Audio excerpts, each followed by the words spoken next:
Comunícate 809-334-5100 1-809-280-47 desde el interior sin cargos 1-866-476-1116 desde los Estados Unidos. Sol, la más interactiva. Sol 106.5. Buenos días, adelante, buenos días. Sí, buenos días. Mario, adelante. Oye, tengo que felicitar a Olimato por una frase que dio la semana pasada, que define claramente la situación en que se encuentra el país. Olimato dijo, el país, en este país, cuando llueve, nos ahogamos, y cuando no llueve, nos morimos de sed, señores. Es una realidad, porque este gobierno pusilánime no tiene en realidad un plan estructurado en ninguna área. Y el país está paralizado prácticamente en este momento. No hay dinero en la calle, la gente se está muriendo y el gobierno está en Belén con los factores. ¿No, verdad? Y esto es una situación tan grave, señores, que ni siquiera el gobierno ha podido aumentar el sueldo, o sea, exigirle a los empresarios que le aumenten el sueldo a los obreros. Gracias, Mario. Buenos días, adelante, buenos días. Sí, buenos días, Julio. Adelante. Julio. Sí. Josecito de los Praditos. Sí. Julio, ustedes que son amigos de nosotros, que nosotros tenemos mucho tiempo trabajando con ustedes. Julio, yo quiero que ustedes nos ayuden. Allá en el llano de Elías Piña hay unas cuantas callecitas que no se han terminado de asfaltar.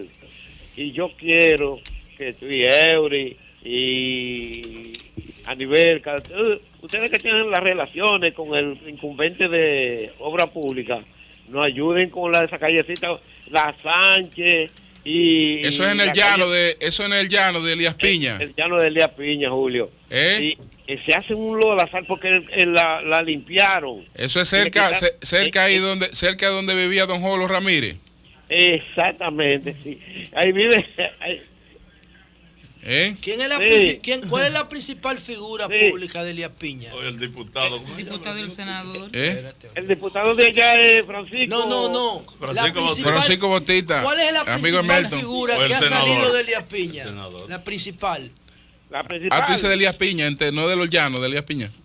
No, la de Elías Piña, la Duarte. Adriano Sánchez Roa. Adriano Sánchez, sí. seguro que Adriano Sánchez Roa es el senador. ¿Cuál es el personaje más famoso de usted? Adriano Sánchez Roa, sí. Adriano no se ha acordado más nunca de Adriano. Ay, ¿qué fue presidente? Adriano. ¿Y quién es más famoso entre Adriano Sánchez Roa y Quirino? Nosotros estamos... Ay, Dios mío. Ahí va tú. Bueno, gracias. Gracias. Miren, señores. Bueno, aquí conversábamos fuera del aire con Fátima Lorenzo, que es de Ciudad Alternativa, y Raúl del Río, que es de Oxfam. Entonces estamos... Exactamente. ONG muy responsable. Sí. Estábamos hablando de desigualdad frente a los desastres naturales. Y entonces, explícanos, Fátima, en qué consiste esa desigualdad, cómo se expresa esa desigualdad y qué puede hacerse. Bueno, buenos días. Nosotros estamos impulsando una campaña que se llama Desiguales ante el Desastre. Sí. Y el objetivo de esta campaña es llamar la atención a las autoridades frente a la situación que tenemos hoy. Vamos a ver. Empezamos temporada ciclónica, sí, como todos los años, pero que empezó ya hace tiempo, porque desde abril hemos tenido tantos aguaceros, tantas lluvias que se convirtió en un desastre. Sí. Y estamos diciendo, ¿dónde están las políticas de prevención? Las políticas de prevención que son las que pueden hacer que muchos de esos desastres que se dan no sea posible. Entonces, la campaña... ¿Puedo mencionar uno? Ajá. La barquita, la nueva barquita. No se puede considerar como una iniciativa a nivel preventivo positivo. Claro que apenas beneficia a un grupo de familias, pero por algo se comienza. Pero antes teníamos tragedias siempre ahí en la barquita, en cada temporada ciclónica, o como dices, lluvias seguidas que provocaban inundaciones. Sí. Entonces ahí el gobierno actuó de manera proactiva, preventiva. Se necesita mucho más. Es que la situación de desigualdad económica que hay en el país es extremadamente alta. Entonces, no es... Qué bueno, la barquita, muy importante, pero se necesita una política mucho más amplia y para eso necesitamos presupuesto, recursos para que proyectos que puedan beneficiar a las personas que están en situaciones de mayor pobreza se hagan. Entonces, ahí es parte del problema que tenemos, que vemos que los recursos que hay no son suficientes, ni siquiera lo que se decide se ejecuta para poder dar respuesta en términos de desastre a lo que nos viene todos los años, porque es que nuestro país está en la ruta. Está en la ruta. ¿Y tienen estimado el porcentaje de la población que vive en zonas vulnerables? Sí, tenemos realmente, el Estado ha desarrollado diversos estudios en este sentido, ¿no? Y hay datos concretos de número de hogares, número de personas afectadas. Por ejemplo, en la encuesta en Hogar mencionaba que 335.000 personas se habían visto afectadas en los últimos 2 años por el impacto de algún desastre de tipo hidrometeorológico, es decir, producido por un río, por una cañada. Es un número significativo. También algunos más recientes, por ejemplo, con el impacto de las tormentas Noel y Olga, en el cual el 90% de las personas que se vieron impactadas por estos eventos eran personas en situación de pobreza. Sí, pero aquí hay un problema, porque aquí hay una ley medio ambiente que dice que las personas no deben vivir en lugares de riesgo, pero tú encuentras entonces que en los lugares de mayor riesgo es que la renta es más barata. Claro. Que no hay condiciones mínimas para vivir, pero ahí hay gente que hasta coge colchones de la basura e improvisa un hogar.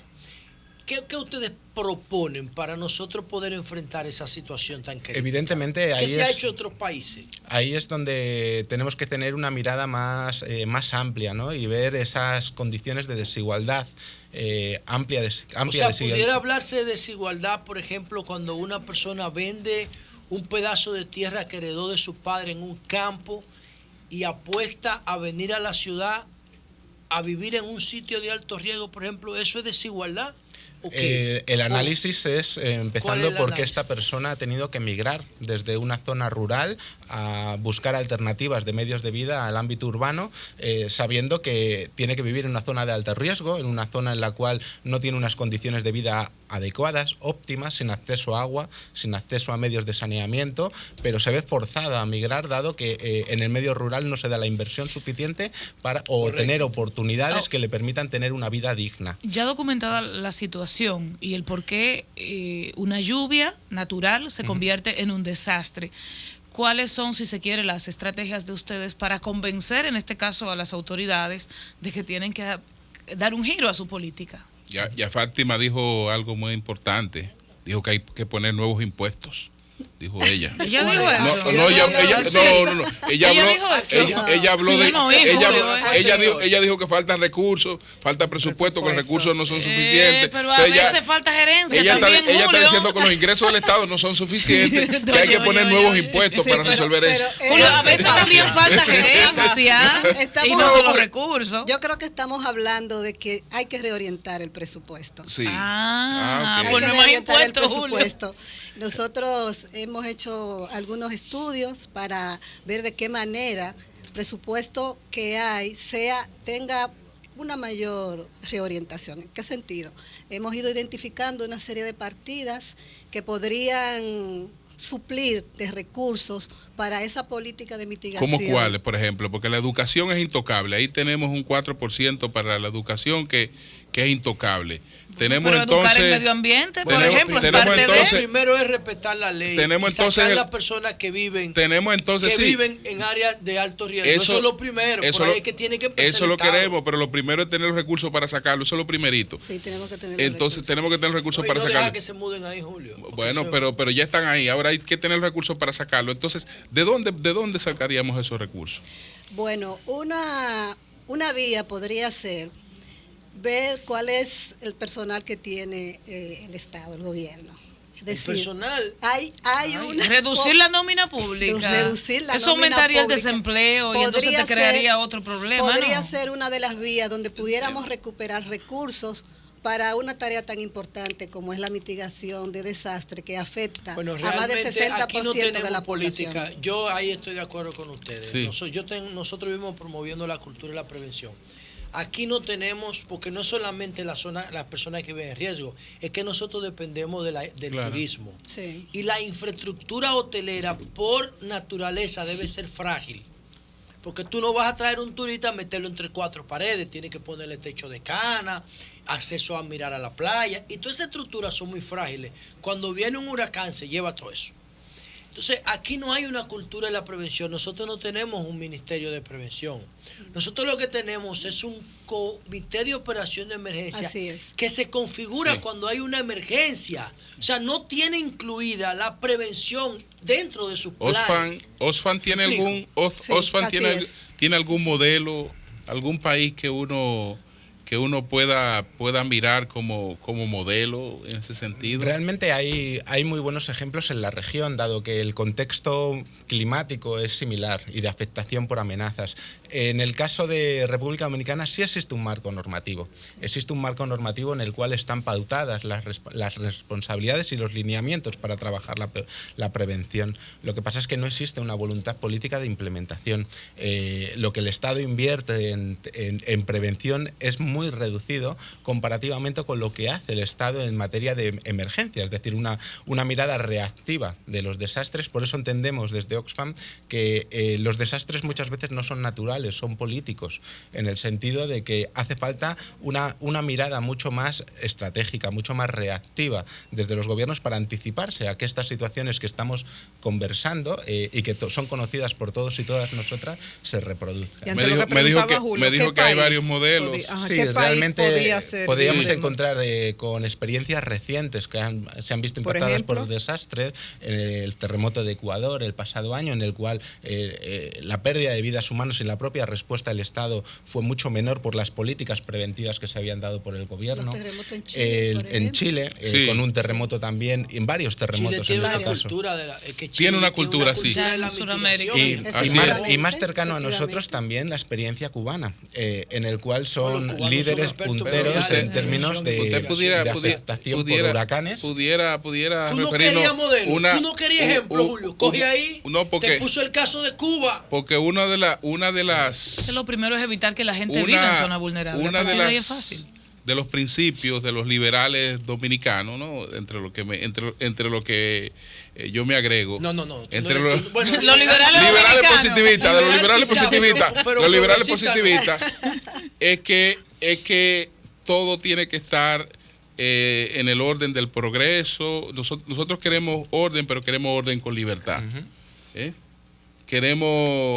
Queremos progreso, pero queremos progreso con libertad. No le pediste ejemplo de mitigación y él te dijo... Pero Cuba en prevención una dictadura no debe ser nunca un ejemplo para OFA ni para nadie. Estamos hablando en Cuba no hay desnutrición, Julio, y eso es una realidad. Ser ejemplo para nadie. Estamos hablando de un enfoque de adaptar políticas en prevención ante desastres naturales. Para nada estamos teniendo una discusión más amplia sobre el modelo político cubano, con el cual, pues evidentemente hay otros aspectos a considerar.